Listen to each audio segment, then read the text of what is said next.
हम उन्हीं के रहें वो हमारे रहें, बस और कुछ नहीं। तो मन होता है कि बस ये चलता रहे, क्योंकि यहां विवाद नहीं है, यहां संवाद है, और वो भी ऐसा संवाद है जिस संवाद में सदा रहने की इच्छा है। इसलिए ये घड़ी का एक एक मिनट भारी पड़ रहा है। सामने और लगी है मेरे, नहीं मां नहीं है, ये ऊपर लग रही है, नीचे यहीं से दिख रही है। 7:54 हो गए, 5 मिनट और रह गए। पर भैया देखो, लो, लेकिन कथा मेरे हाथ में है, मैं चाहूं तो 10 बजे तक भी कर सकता हूं।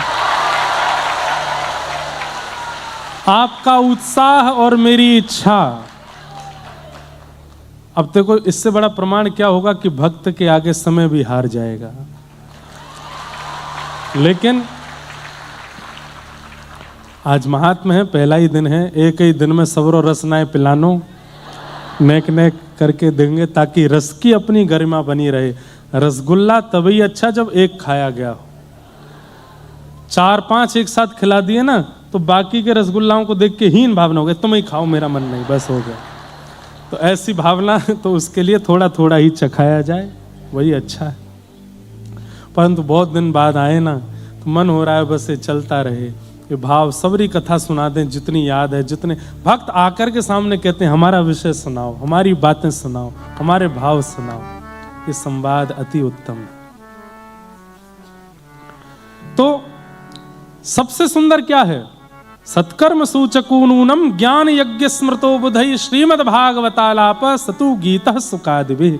सुखदेव जी के द्वारा सुनाई गई जो भागवत की कथा है, सबसे श्रेष्ठ ज्ञान यज्ञ है, इसको करा। सनक सनंदन सनत कुमार चारों वक्ता बनकर के बैठे, और अनेक ऋषि, ऐसे जैसे आप लोग विराजमान हैं, ऐसे ही सब देवलोक के, ऋषि लोक के, गंधर्व लोक के, पृथ्वी लोक के सब लोग इस कथा में पहुंचे। और तभी आगमन हुआ भक्ति महारानी का, जिसके पुत्र वृद्ध हो गए थे ज्ञान और वैराग्य, लेकिन कथा में आते ही भक्ति सुतौ तौ तरणौ गृहीत्वा प्रेमैक रूपा सहसा विरासीत् श्री कृष्ण गोविंद हरे मुरारे नाथेति नामानि मुहुर्वदन्ति। नृत्य करते हुए, कीर्तन करते हुए ज्ञान वैराग्य युवा हो गए। कथा में आते ही भक्ति महारानी अत्यंत प्रसन्न हो गई कि महाराज कथा की कृपा से ज्ञान और वैराग्य युवा हुए। तत्पश्चात आगे महात्मा के दूसरे सर्ग में गोकर्ण उपाख्यान सुनाया गया, जहां पर आत्मदेव और धुंधुली, इनके कोई संतान नहीं थी। आत्मदेव जी आत्महत्या करने के लिए जाने लगे, संतान नहीं है तो क्या करूं, जीवन का त्याग कर दूं। संसार की व्यवस्था मिले तो जिएंगे, नहीं मिले तो नहीं जिएंगे। इससे बड़ा संसारी होने का प्रमाण और कोई नहीं है। आपसे बड़ा संसारी कोई नहीं कि ये व्यवस्था है तो हम जिएंगे, ये व्यवस्था नहीं तो जी के क्या फायदा। अरे हर परिस्थिति ठाकुर जी का प्रसाद है, उसको स्वीकार कर।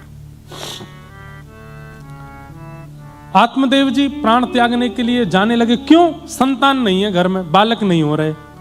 तभी एक महात्मा ने कहा, भाई इस जन्म क्या, 7 जन्म तक तुम्हारे बालक नहीं होने वाला, तुम्हारी माथे की रेखा बता रही है। तुम इस प्रकार परेशान मत हो, हम तुमसे प्रार्थना करना चाहते हैं, तुम चिंतित मत हो। अरे पति पत्नी मिलकर के भजन करो, जितना कम सामान उतना सफर आसान। सफर में जितना कम होगा ठीक है, 2 ही हो तो 2 ही भजन करो। जोरी तोरो दक्षो ने क्यों माया से, तो बे एकला चलो रे, एकला चलो, एकला चलो, एकला चलो, एकला चलो रे। जोरी तोरो दक्षो ने क्यों माया से, तो बे एकला चलो रे, अकेले चलो।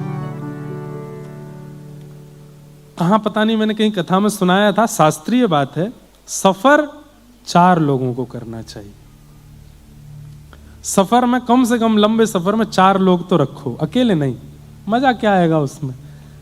4 लोग, और चारों में भी और आनंद आ जाएगा। चारों अलग अलग व्यवहार वाले रखो, एक गंभीर, एक हंसमुख, एक चिड़ोकला, एक खब्बू, तब जाओ, तब आवे आनंद।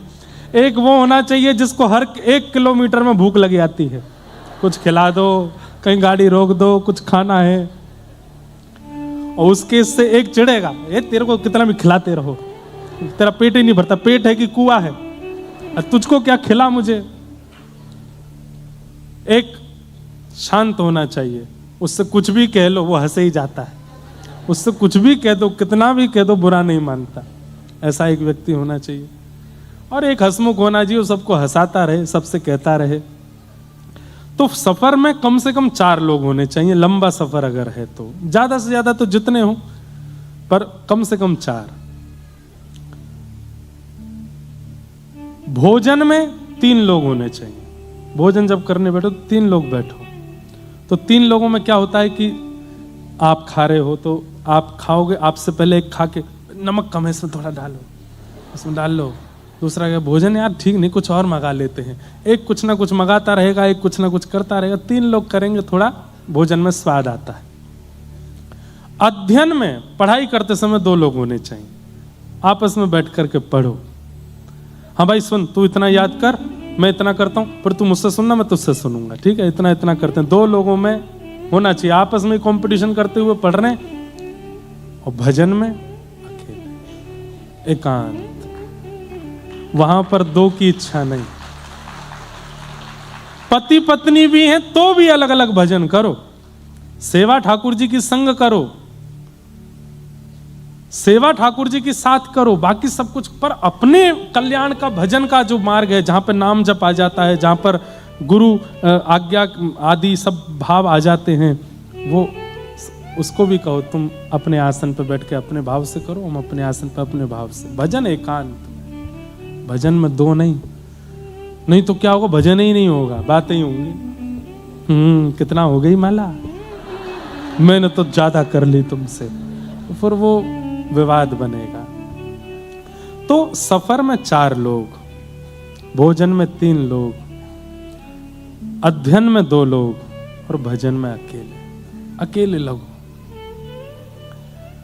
महापुरुष ने समझाया आत्मदेव जी को कि अरे अच्छा है ना कि संतान अगर नहीं भी हो रही है तो इसको ठाकुर जी की कृपा मानो, तुम पर संसारी भार नहीं डाल रहे ठाकुर जी, पति पत्नी मिलकर भजन करो, आराम से तीर्थ यात्रा करो, ठाकुर जी के मनोरथ करो, जितना धन कमाया उसको ठाकुर जी की सेवा में लगाओ, क्या दिक्कत है। अरे जिनके बालक होते उनसे पूछो, भजन का समय ही नहीं मिलता, सुबह से शाम तक उसी की सेवा में लगे रहो, फिर जैसे तैसे वो चलने फिरने लायक हो जाता है तो फिर और टेंशन, कभी कहीं से पैर तोड़ लाया, कहीं पर माथा मूड़ मार दिया, फिर स्कूल जाने लायक हो जाता, फिर उसको पढ़ाओ लिखाओ काम करवाओ, उसके बाद थोड़ा और बड़ा हो जाता है तो फिर कॉलेज यूनिवर्सिटी, फिर उसकी चिंता, इसको पढ़ाएं कहाँ, इसको भेजें कहाँ, जीवन में क्या करेगा, कितनी चिंता। भजन कहाँ कर पाते वो लोग। लेकिन आत्मदेव को समझ नहीं आई बात। बंधु एक बात और बोलूं, किसी ज्ञानी पुरुष, किसी महापुरुष, किसी वैष्णव की बात समझ में आवे, ये भी भगवत कृपा है, नहीं तो ज्ञानी ज्ञान देते रह जाते हैं। आज मुझे एक बात बताइएगा, नंबर 1 टॉप ट्रेंडिंग पर चलती हैं आज भक्ति प्रवचन, उनसे ज्यादा ट्रेंडिंग में कुछ भी नहीं है, फिर भी लोग कहां समझ रहे हैं, फिर भी लोग कहां सुधर रहे हैं। आज हमारे वृंदावन के पूज्य प्रेमानंद जी महाराज कितने लोग सुनते हैं, लेकिन कहां, कितने लोगों में, जब उनको भी नहीं छोड़ते लोग, उनके विषय में भी अनर्गल प्रलाप करने लगते हैं। मुझे उस समय समझ में आता है ये कैसी भक्ति कर रहे हैं भाई, इतना सब कुछ करने के बाद भी उनके एक बात को, एक वाक्य को, एक प्रवचन को उनको नहीं छोड़ते। कैसा भजन है हम लोगों का, कैसी भक्ति है, कैसा नाम जप है हम लोगों का।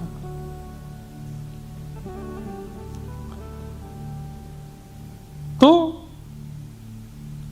किसी की बात समझ में आ जाए ये भी भगवत कृपा है, किसी का व्यवहार समझ आ जाए ये भी भगवत कृपा है, नहीं तो समझ नहीं आता। हम अपने इच्छा और अपनी मति से विचार करते हैं, हम अपनी मति और अपनी इच्छा से संसार को देखते हैं, चाहे कितनी भी कथा देख सुन लें, यहां से निकलते ही शट डाउन कर देते हैं, जो जो सुना अपनी दृष्टि खड़ी कर लेते हैं, हमको जैसे देखना हम वैसे ही देखेंगे सब। तो आत्मदेव के संतान नहीं है, खूब समझाया लेकिन फिर भी उनको समझ में नहीं आई बात, रोने लगे। तो महापुरुष ने कहा ठीक है मैं फल देता हूं, अपनी पत्नी को खिला देना, 1 वर्ष का नियम है, 5 नियमों का पालन करे, तुम्हारी पत्नी के वैसे तो बालक होने की संभावना नहीं पर इस फल की कृपा से संतान होगी। फल लेकर के आत्मदेव ने अपनी पत्नी को दिया, पत्नी धुंधुली, उसने कहा फल खाने से भी कोई संतान होगी, ऐसे किसी ने पागल बना दिया आपको। पति ने कहा नहीं नहीं देवी संत का प्रसाद पा लेना। ठीक है पा लूंगी। पतिदेव चले गए, बोली घर की गैया भी बांझ है, इसको खिला देती हूँ। फल खिला दिया गैया को, स्वयं अपने मायके चली गई, वहां अपनी सहेली के नवजात बालक को ही गोद ले लिया और पति को बता दिया मेरा ही बालक है। उस बालक का नाम धुंधुकारी रखा गया। लेकिन जो फल गैया ने खाया, उनके गर्भ से जिस बालक ने जन्म लिया था वो मानवों जैसा, पर कान हुए गैया जैसे, ऐसा लोग कहते हैं, तो नाम पड़ा गोकर्ण। धीरे धीरे दोनों बालक बड़े हुए, आत्मदेव महान दुष्ट हुआ और गोकर्ण पंडित ज्ञानी बने। जिस बालक ना होने के कारण आत्मदेव दुखी थे, आज वही आत्मदेव बालक होने के कारण दुखी है कि ये क्यों है, इतना मारता है, इतना बुरा भला बोलता है, उल्टा सीधा खाता है पीता है, सब बुरे बुरे काम करता है, आचरणों में रहता है,